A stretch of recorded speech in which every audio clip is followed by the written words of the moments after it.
Bam, bam, bam, bam, bam, bam, bam. Welcome to a new episode of the Electrek podcast. I am Fred Lambert, your host, and as usual, I'm joined by Seth Winchab. How are we doing today, Seth? I'm good.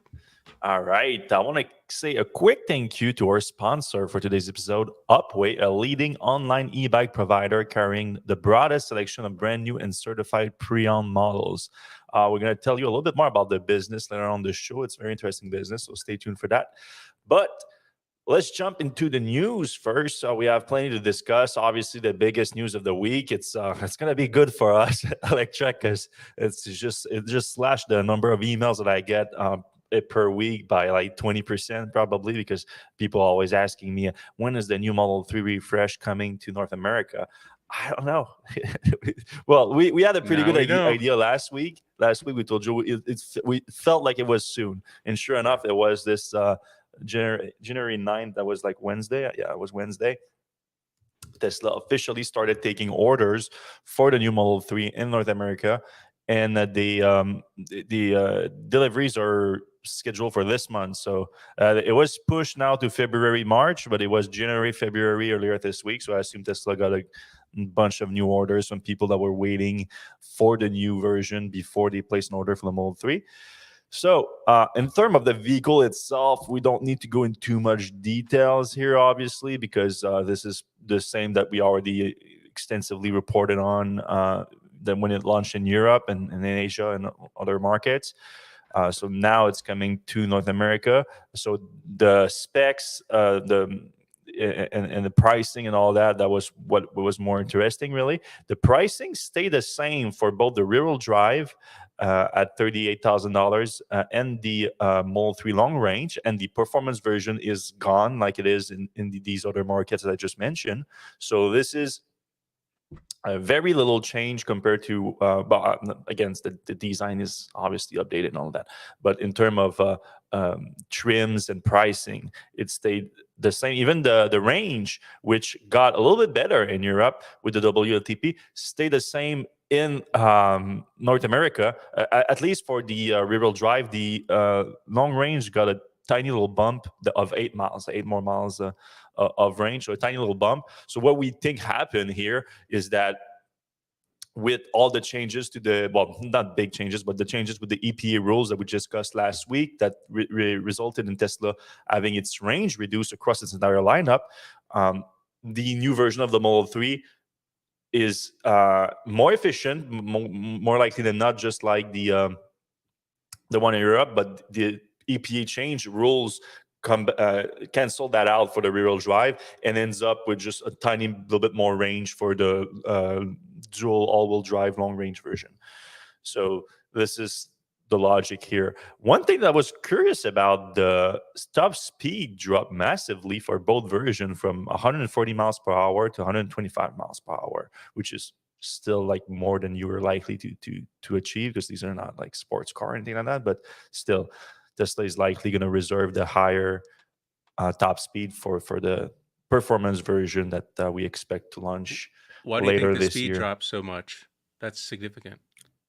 Yeah, Battery? I'm not sure. I mean, the car is believed to be using new motors, but maybe it's just Tesla like software locking things and making it a bigger difference in the upcoming performance version. I don't know.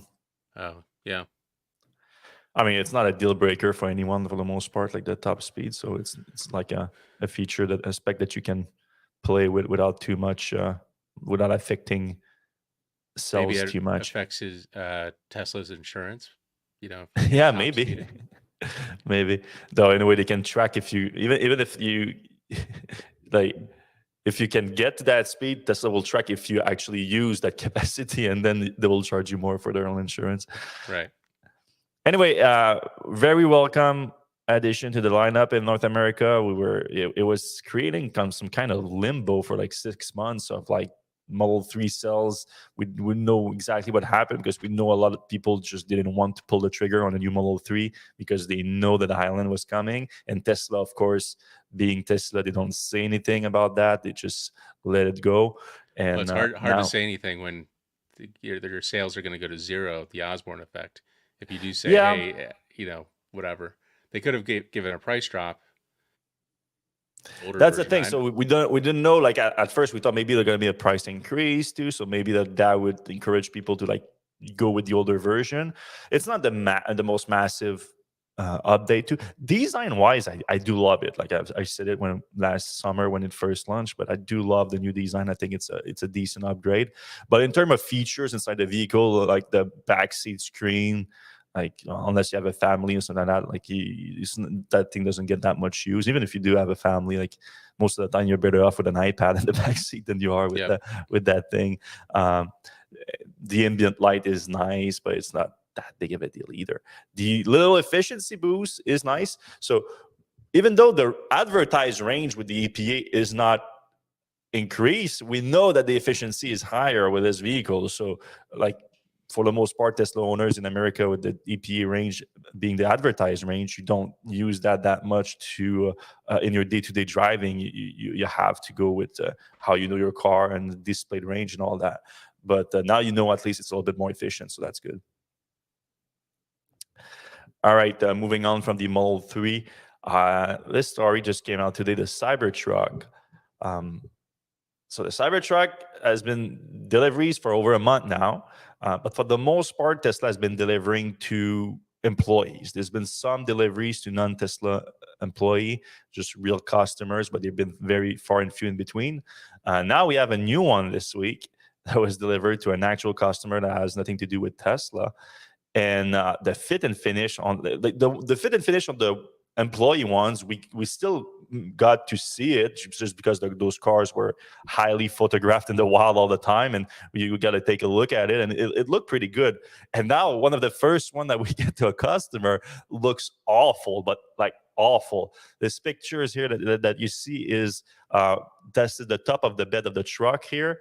And this is the rear side panel, rear three-quarter panel from the driver's side of things. The first time I saw the picture, someone sent me the picture, I had to do a quick double take because I thought it was a door that was like slightly open. Oh, geez. No, this is not a door. This is a body panel on the car that looks like it's basically peeling off the frame of the vehicle. Now, to be fair, the picture is very close to the rear of the truck, so it looks worse than it is. Like from that picture right now, it might look like it's an inch off.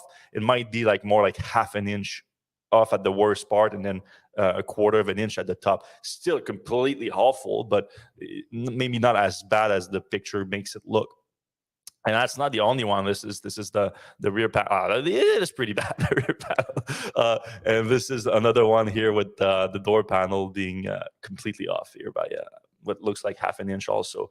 So this is $100,000 truck here. And Yeah, obviously it feels like they should have a layer of, people are going to film these things. This is like the first ones that are going out. People are making a decision if they should get it or not. They should have some kind of quality control over this. For $100,000, you could get a couple people to look at it. That's what makes no sense to me. Like, how many people had to drop the ball to get that to a customer? Because it did get to a customer. So assurance quality at the factory didn't catch that, or maybe it didn't happen there. Maybe it happened in transport or whatever, but it was delivered to the customer like that. So there has to be at least like 10 people at Tesla that could have stopped that, and they didn't. So it shows a real problem here. That is this okay delivering something like that? I would hope not. I would hope that Tesla doesn't think that it's okay. I would hope that this is an actual like mistake. But still, it's a bad example because, like you said, Tesla knows that these early units are going to be highly photographed, highly videoed.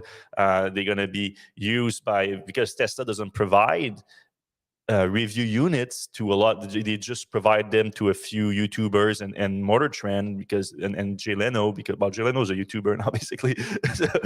Just a handful of people that they favor. Everybody else has to like find an owner that's going to loan it to them or rent it on Turo or something like that. So they know that those vehicles are going to be seen by everyone, and then they still deliver it like that. It's just such a bad look for Tesla. I truly don't get it. I truly don't get it. I heard a friend of the site, former colleague of ours, Scott. Buscemi. So, yeah, he's got one on the way. Maybe we should head over. Is he still in Arizona? Do you know, or in LA? Last time I thought it was in LA, but yeah, maybe he's in Arizona now. I don't know. Yeah, Scott is getting his, I think, this weekend. I think on Sunday or something like that. So yeah. I mean, if I could get We to should go check California it right now, out. it would be nice. Yeah, Maybe he'll do a video for us for old yeah, he time's does sake. great videos. He's a great videographer. All right, moving on from the Cybertruck.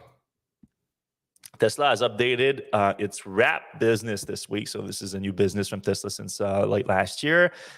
They are starting to do their own, I shouldn't say factory made, because I think those are made in the service centers, but they are Tesla official wraps. They call it color paint protection film, more commonly known as wraps. So they launched in October, and they were the main thing that stuck out to us was the price. It was very expensive. It started at $7,500 and went up to $8,000 for the Model 3 and Model Y. Now Tesla has slashed the price across the entire selection. Now it's between $5,700 and $6,000, depending on the color. And they added a new color. This one here, the Satin Abyss Blue. This is it on the Model 3 and on the Model Y. It's a nice new, like, one of the things that we noted too is like the colors that they're actually offering are not too wild. Like they're not. There was the rose gold, which is cool. You don't see that often on a car, and it's a popular color in the tech world. And we know that a lot of techies love Tesla, so that made sense. But it's now sold out on the thing, so that's interesting. Maybe it was very popular. The other colors are more mild, like they're not. You have a wrap, it makes sense to, like, you can go a little bit wilder with it, but Tesla's not doing that too much. But this satin blue is something you don't see that often. Satin Abyss Blue. Yeah, it looks good. I feel like they could have 100 different wrap colors. Like wouldn't be hard to ramp up that to Yeah. Probably have a supplier and have plenty of choices. You can offer them all. Like, it doesn't change anything. All right. This is an interesting story that kind of evolved throughout the week. Earlier this week, we noted that a bunch of Tesla Model 3s hit Hertz's own platform for they have their own platform to sell vehicles. So obviously the Hertz rents vehicle, but they update their fleet quite often. And after the cars in their fleet for a few years, they generally sell it and they sell it themselves. And we saw some very good prices on the Model 3. It was going for as low as $17,000. You see these two 2021 Model 3 here, standard range plus, for $17,000. And that's before tax credit, because there's also now the new tax credit in the US applied to used car for Right. $4,000. $4,000. But do we know if Hertz counts as like a used car dealer? I don't see why it wouldn't, honestly. But yeah, you should definitely ask your local arts representative if they can apply the tax credit for you. But even then, like $17,000 is still a good price too, because you couldn't get a lot of Tesla having access to the used tax credit, because one of the criteria to be eligible for the vehicle to be eligible, there's still some criteria on the buyer side too, in terms of income and whatnot. But on the car side, it was a cap at $25,000, and there's not a lot of used Tesla at $25,000. But Hertz had a ton of them, so it made some of the cheapest Tesla out there. Although obviously important to know, like, these are why they are so cheap is because they are high mileage. Like, a lot of these cars have between like 60,000 and 100,000 miles over just 2 years. And those are rental car miles, which are typically, if you've ever had a rental car, you know that you don't baby those things. Yeah, most people, they don't take that much care to it, and like, yeah, so you need to take a close look. But it's still cool because there's a lot of people, like, there's a lot of people that don't care about that much. Like, they don't care about how their car looks. Like, they themselves, like, don't baby their car at all. And some people even prefer that, like, not to have to worry about a ding on your car or something like that. You don't have to worry about that. And so that is a way to get like a pretty cheap electric car that's going to save you probably thousands of dollars in fuel savings over the next few years, and they can take like a lot more mileage than that too, for the most part. So it was a great opportunity. Now I just open up their website though, because these let me share this page instead. So now I'm filtering for the lowest price. Yeah, filtering the lowest price. Oh wow! Now the All right. lowest are now at 23,000. So it went up. I was tracking it all week, and like at first it was like 17,000, and then 19,000, and I think on Wednesday it was like $20,000, and now it's $23,000, the cheapest one. So all the cheapest car went away. So you see that proves my point. A lot of people, the cheapest car were probably not just the one with the higher mileage, because I see some with higher mileage now than the 17,000 one is probably the one that was the most beat up. So a lot of people just don't care about that much, or they plan to fix it. So some people are good with that; they can fix those things. So yeah, there's still a lot under $25,000, but not a lot. Like maybe a I'm dozen cars. thinking like I don't know if people have teenagers, but like if you have a teenager, that might be a good car for a teenager. You can always set the valet mode on that, and Not necessarily the value mode, but you can put the speed limit on at least. right. Can you lock the chill mode? I Like that haven't would had be to. nice if you can lock the chill mode and lock the speed top speed limit, because you can lock the top speed limit. Or I think you might be right. I think the valet mode might do that automatically. Those two. Either way, It's a good yeah, car you're for a right, teenager, because it's still a especially at super 17,000. safe car. Yeah. So you don't feel bad putting your kids in that, and you don't feel bad too if they hit a curb or something, because it's already pretty beat up.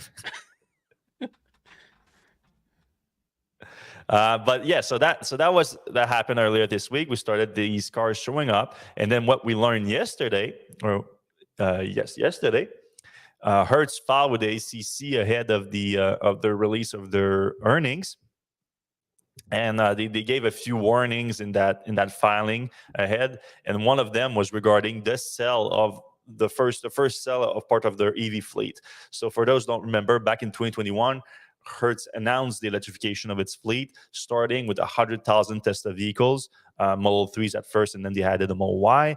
And then since then, they made also a deal with Polestar and a few others where they're getting more cars, but the bulk of their fleet is Tesla vehicles. So they confirm in that SEC filing that they are selling 20,000 electric vehicles out of their fleet. And the reason for it is they say that it's the reason for it is the normal reason, like they need to update their fleet after a certain period of time and everything. What was the news item in there is that they said that I'm quoting here, the company expect to reinvest a portion of these proceeds from the sale of EVs into the purchase of internal combustion engine vehicle to meet customer demand. So this is surprising, because obviously we thought, okay, this is Hertz, 100,000 vehicles. They start updating their fleet to electric vehicles, and then when they sell some, they're gonna just reinvest into new electric vehicles and whatnot. And this is gonna be a new great way to accelerate EV adoption to that. But no, they say that they are going back to ICE to a certain degree. So they said a portion of those proceeds going to internal combustion engine. They didn't say all, they didn't say how much, but a portion. So obviously, we think this is a bit short-sighted. I think Hertz is hurt is hurt that what happened with their Tesla fleet, because they had like very unfortunate timing with their Tesla fleet. They started buying the Tesla vehicles at the highest price in 2021, 2022, and then Tesla started slashing the prices like crazy. And a company like Hertz, on the financial basis, on their bottom line, on their financial report, they rely on keeping a high value of the fleet. So that's what makes them look good financially as a public company. And when Tesla started slashing prices, the 100,000 Tesla vehicles they had started being worth a lot less, and that's not good in terms of like financing their fleet and all that. So, in fact, that's why they announced that in their SEC filing, because they said that the company expect to recognize about $245 million in incremental net depreciation expenses related to the sale of their electric vehicles. So obviously, this is all Tesla's fault. They're not the only one in that situation. We talked about autonomy, which is a great company that does EV subscription. So you can it's like renting, but it's a complete deal with the insurance and all that, and you can go to a month-to-month basis. So it's a cool thing if you don't want to. It's a cheap way to get into a new vehicles without a big investment. And they also rely entirely on keeping like a high value of their fleet, and obviously Tesla heard that a lot over the last year and a half or so. You just wonder though, like, okay, so obviously we believe that decision was short-sighted, but you just wonder, like, aren't these guys saying, well, we can buy a Tesla for almost half the price what we paid last time? Mm-hmm. Like, why not just like get like we're selling our Teslas at a loss at more than what we thought we were gonna lose, but we can buy them new again.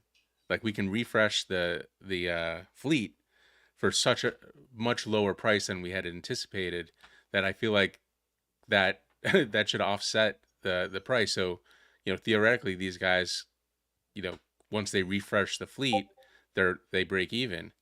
But it doesn't seem like that is the long-term thinking there. Yeah, obviously you'd think like now's the time, like go ahead and buy you some Teslas, but yeah, Right.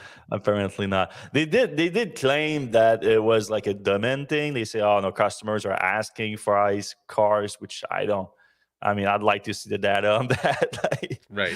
But Well, I mean, in the middle of the US, there's not a lot of EVs, so people don't have familiarity. yeah, But, I think perhaps they're scared. Like, some people were scared of, like, where am I going to plug in? That kind of stuff. But yeah. yeah, for me, it's like a no-brainer. Like, I would Yeah, but never. now you have so many Tesla owners and so many EVs owners on the Right. market too and when we travel by plane, we don't you don't bring your cars with you, and when you get to Right. another place and you need to rent a car, you just disappear for a second. If you put your head down because of your hat, you disappear. It doesn't My detect your invisibility face cloak. anymore.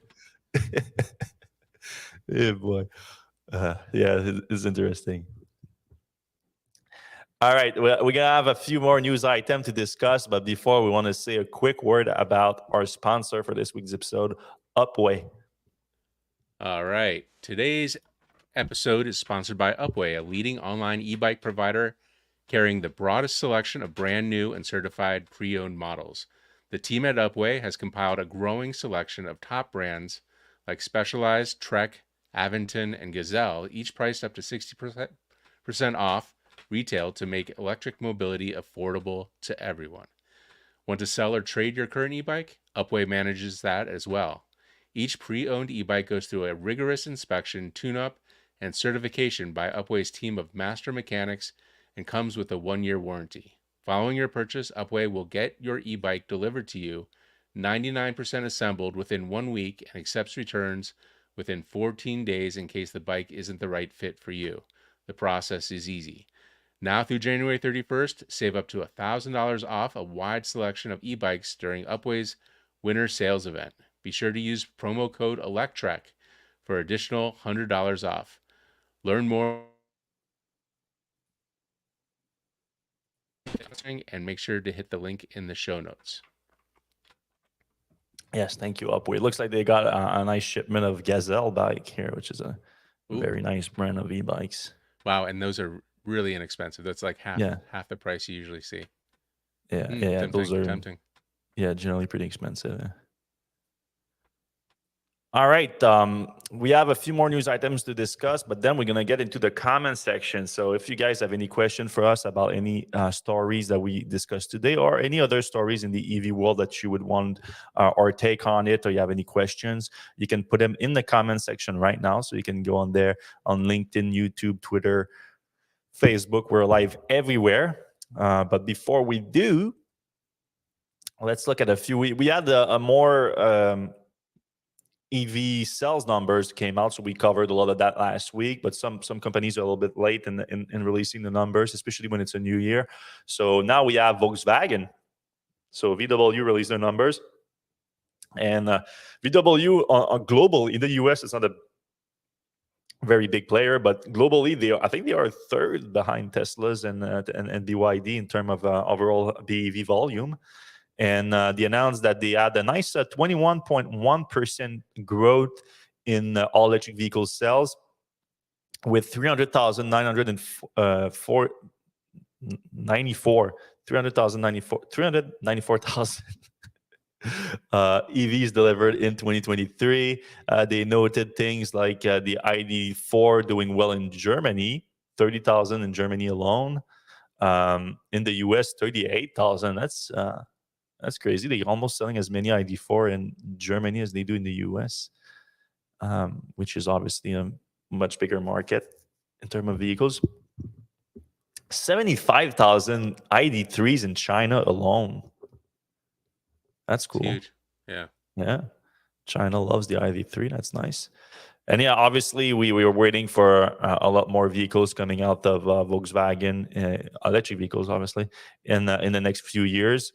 The And ID the Buzz gets ID, launched in the US at the end of this year, I believe. So that'll which be one you said? the ID Buzz, Oh, yeah. the third row, I guess the bus.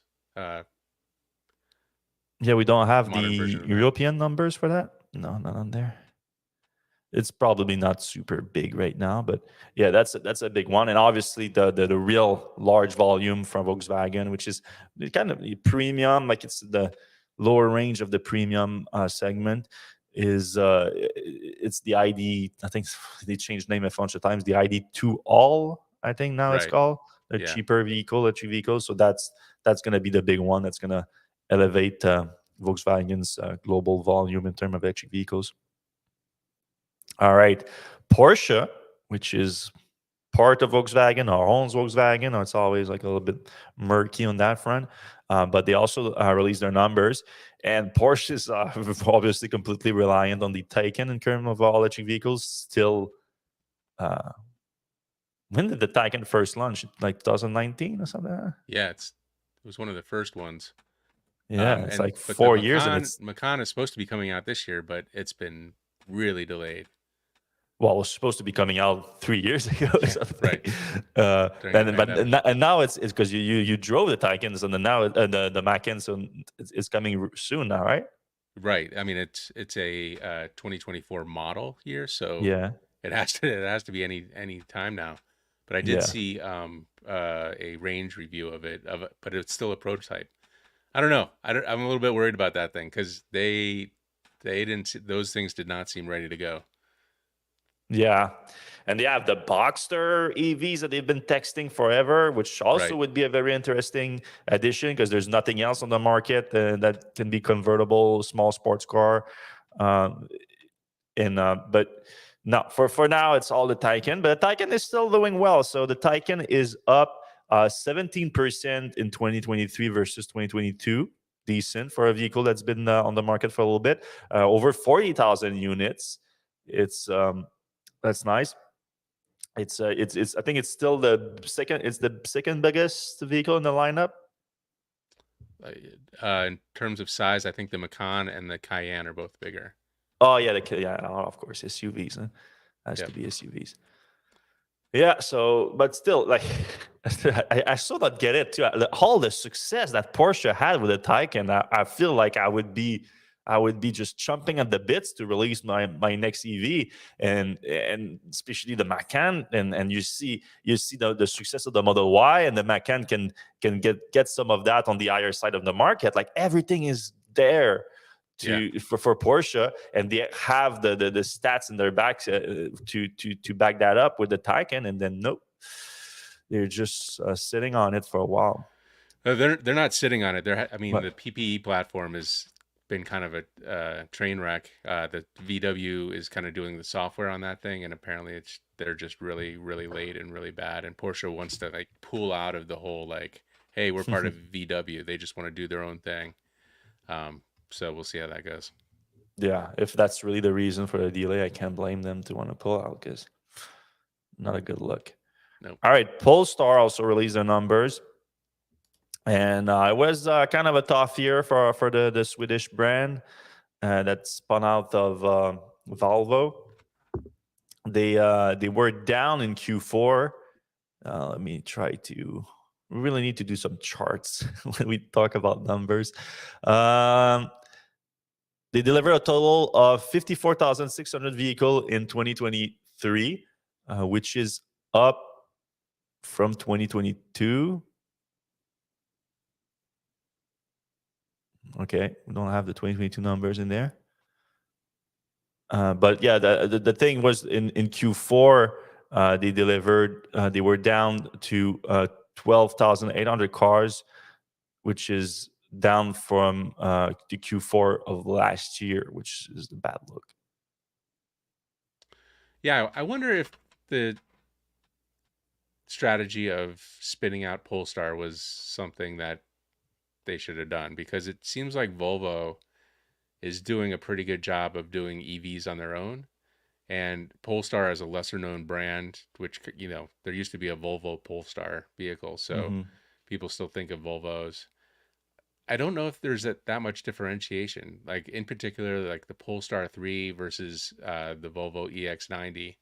Like the EX90 just seems like a more compelling vehicle, even though it's the same hardware underneath. The EX90 has, just it's a boxier look. It's not quite as sleek, but with it having a third row, having all that lidar stuff on it, it kind of feels like Volvo's not giving Polestar a lot of room to like maneuver, because all their cars are really, they're sporty, but they're also, very safe. And then of course the EX30, everybody's really excited about. Polestar doesn't have their version of that. That's not coming out. So, Volvo seems in a lot better shape than Polestar is right now. Yeah, that's all fair points. But at the same time, how many EVs did Volvo deliver? Because 54,000 is not nothing. That's true. I don't know what Volvo's Yeah, stats we are didn't get. offhand. I don't know if we posted the Volvo numbers just yet. I don't think I saw them. Well, obviously, the Polestar 3 is still going to be, I think, where volumes are going to grow when it launched later this year. And then the Polestar 4 just arrived in China, and it's expected in the next few months in Europe and the US, where it's going to start at around $60,000. So still an expensive vehicles, but should help the sales also. All right, one last piece of news before we jump into your comment section. So put your question right now in there when I get to it in a second. Lucid also released a number, and obviously Lucid had a very, very tough year.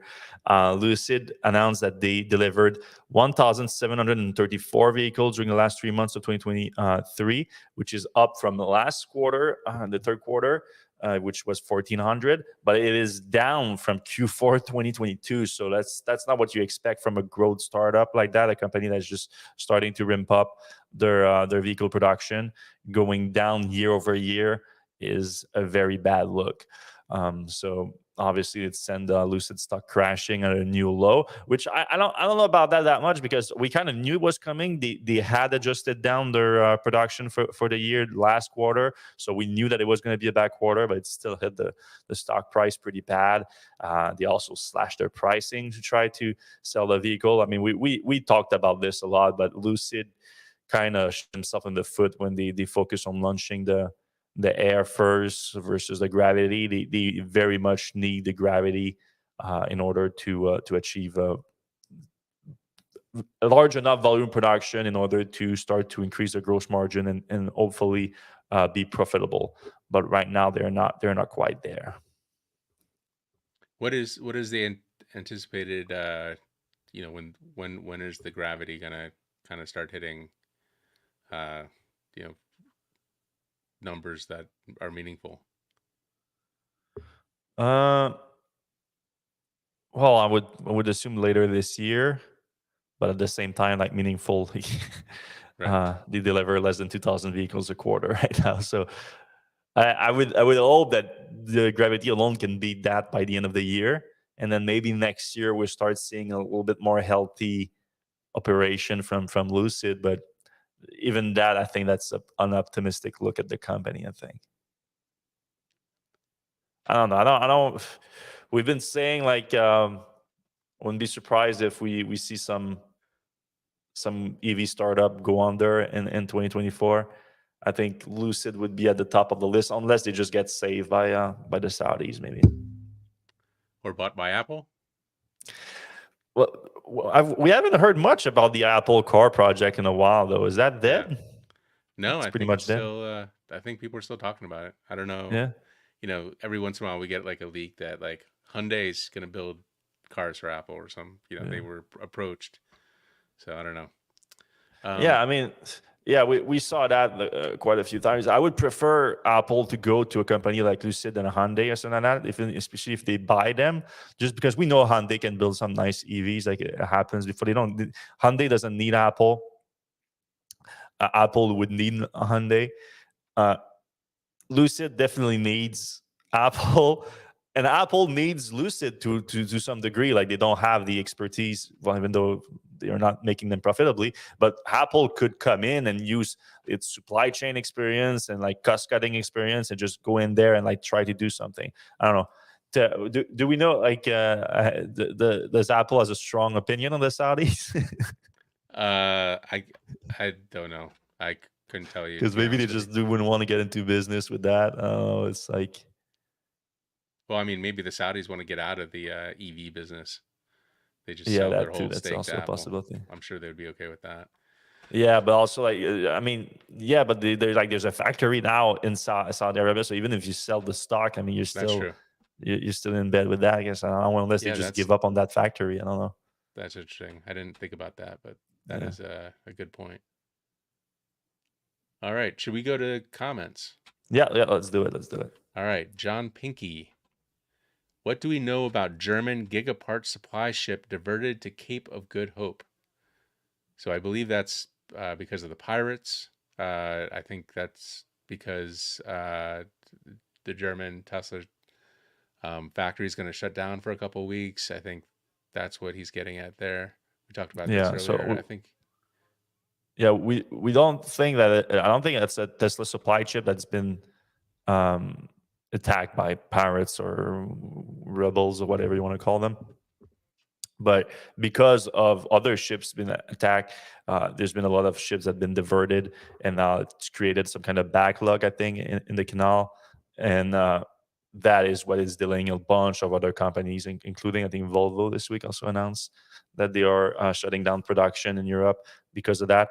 So yeah, it's Tesla is just stuck in that right now, and they expect a 2-week delays in some critical parts that would that's why they need to stop production basically. All right, Sylvain Boulanger. So the old new cars are still in the showroom, should get a price drop. So he's referring to the Model 3s there. What do we know about the Model 3s that are just still around? Like, have we looked at like the I guess they wouldn't be used, they would They're be new, but Yeah, they are new inventory. So yeah, there are some old design Tesla Model 3 in inventory. They're not heavily discounted. We know Tesla has started discounting new inventory vehicle versus new order over the last few years, so they still apply. I don't see like a massive discount over that, but there is one. So you can look for that, and maybe the actual like showroom model, you do get some tiny bit of an extra discount on that too. So maybe now that gets a bit exponential with the whole design. I don't know. You would have to check with your local Tesla dealers for that. all right. Dan Overstay, if anyone from Tesla is listening, they're scrambling to make sure your buddy gets a Cybertruck that's been through quality control.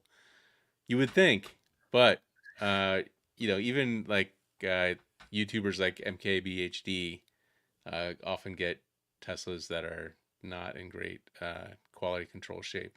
And that's been Yeah. the big complaint about Teslas, just It generally has speaking. improved over the last few years, though. Like we know that with like the Model Y was not like the Model Y launch, especially these are problems, especially in the early production. But so Model 3 launch was bad with quality control, obviously. Model Y was a little better. We expected Cybertruck to be a little better, maybe, or maybe not due because of the nature of the design. It's a little completely different, like body panel with stainless steel. Maybe they would still have issue on that. Like so, we're not attacking Tesla like, oh, you need every truck needs to be perfect and all that. It's just we don't understand. It doesn't make sense for Tesla to deliver a truck like that to the customer with such clear defect. I'm not talking about little body panel gap that are not super aligned, little difference, but like Elon was talking about micron precision, Lego level quality control on the Cybertruck, and now they're delivering it with where the body panel is literally peeling off the frame. Like this is a problem, and I know I posted it on Twitter, and of course, like, don't go to Twitter for Tesla criticism, obviously, but Tesla fans are all like sweeping this under the rug, like it's just Tesla haters commenting on this. It's early in the production process and all that. Especially like it's early. I wouldn't say if Tesla was like at the in the end of quarter delivery rush where they don't have times to do quality control at the delivery center and all that, and they just trying to get all the cars out by the end of the quarter so it looks good on their balance sheet. We're talking about early in 2024, still slow and it's still early in the production ramp of the Cybertruck. They're not delivering thousands of units yet. They know that every single unit that gets delivered is going to get a lot of attention. Might as well make sure that you're delivering some good looking cars, but apparently not. Yeah, it's weird that they can't get that sorted out. Hmm. All right. Andrew Higgins says the problems with EVs from LinkedIn. Andrew Higgins, the problems with EVs far exceeded residual value. A significant problem came not only from the customers, but Hertz facilities having issues with getting access to DC fast charging. This included problems with transformer availability and capacity on feeder lines near airports. Uh, Really? I mean, I guess that makes sense. I always wonder like how fast a rental car gets turned over. Like how long is it in the, Ah. like does it need to be like hours or is it can it be overnight?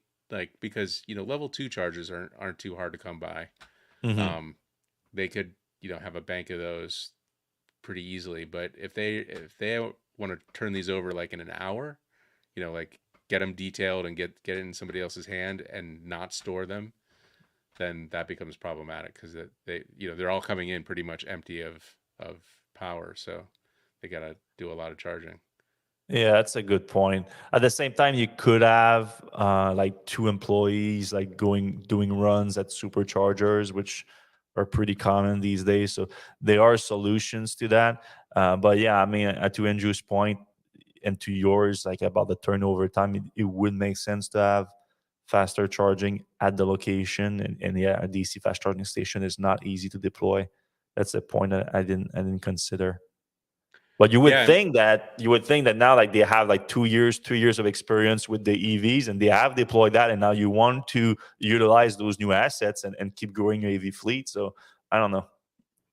yeah, I'm surprised they decided to cut back. I think the smarter move would probably be just to level off and then Well, yeah, wait till you have some more capacity for that kind of stuff, or move EVs to places where charging actually is better.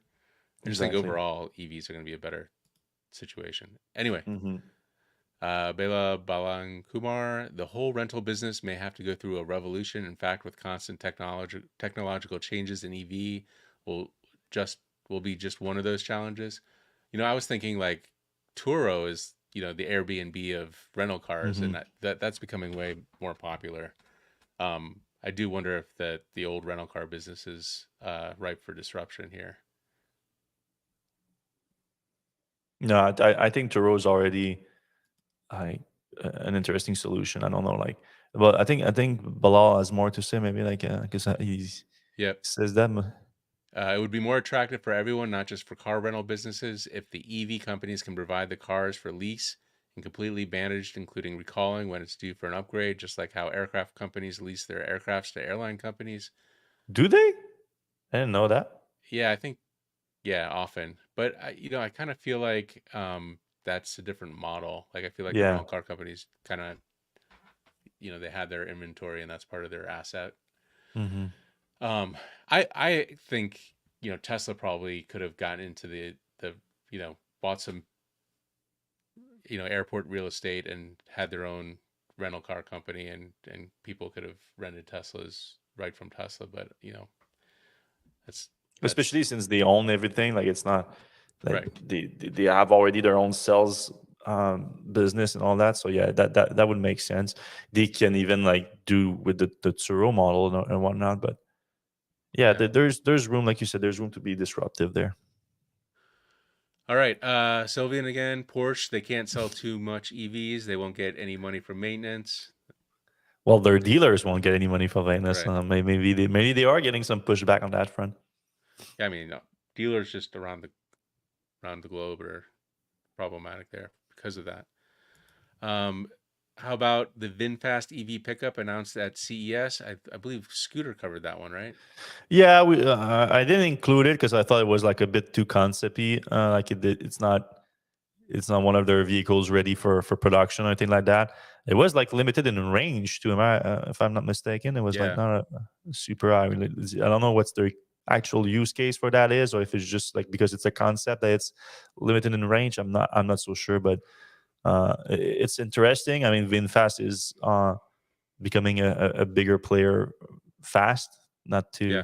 pun not intended, but uh, I'm still a little bit skeptical about the company. Yeah, and I have to say, from Micah's posts on small pickup trucks, there's a insane demand that isn't being fulfilled for smaller pickup trucks. So maybe there is something there, like How VinFast small are we talking here? Because my guy, when he call about how small pickup trucks, well, not the clown car ones, are we but talking about Ford Maverick small pickup yes, trucks? Are we talking about Micah's Chinese pickup trucks? somewhere in between that, maybe. Okay. I kind of like those things, but maybe not that particular one. Yeah, but you cannot get them on the roads from most places. That's what's so annoying. Like, Apple buys Lucid from Saudi. That would be a great prediction to come true. Save that clip, okay? What? is he saying that we are the real Alex Jones? I don't I'm not understand. sure. And then our final comment is Hertz is run by schmucks. I mean, it wasn't their best week, that's for sure. I don't know if I would go that far, but I was not impressed by their Wasn't Mark foresight. Fields running Hertz? No, I don't The- know. No, I don't think he's been running it for a bit. Oh, Uh, interesting. yeah, I don't think. I think he's gone now. Maybe that was one But of yeah, his decisions that the new people are like, screw that guy. was he the one running it when they did announce the 100,000 purchase? I feel like I remember him being part of it. But I think he was already being transitioned out or something like that, even at that time. Yeah, it was like temporary or something. Yeah, I think it was just there for like a temporary role or something like that. We have also one Sandoval that says, "Hey guys, what year Model Y in the used market to watch out for? I'm in Toronto looking at one with 27,000 kilometers for $53,000. It's a Seems long high. range Model Y. It's I mean, Canadian Model Y dollars. was always like pretty solid. Like, you have a 2020 or 2021? I have a 2020. It had the crazy panel gaps, but other than that, it's been pretty solid. Yeah, I mean, 2021 only 27,000 kilometers on it, which is like just below average for a 2-year model. 53,000 Canadian pesos. It's not bad. Doesn't seem like a bad deal. I was looking at the Model Y last year. I couldn't pull a trigger because of all these different, like, free supercharging on this and the transfer your FSD on that. I was like, I didn't know what to do exactly, so I'm sticking with my Model 3, which still runs very nicely, but I could use just a tiny little bit. Ground clearance would be nice, just a tiny little bit more, especially with like all the snow we're getting right now in Quebec. But yeah, it's still a great car. All right. That's it for our show this week, everyone. Appreciate every single one of you that listen. If you do listen to the show, please give us a thumbs up, like, subscribe, and all that stuff. It helps the show a lot. Takes a second to do. It's free, and we appreciate every single one of you that does it. If you're listening on your podcast app right now, if you can give us a 5-star review, that helps the show also a ton. Only if you like the show, obviously. And that's it for us.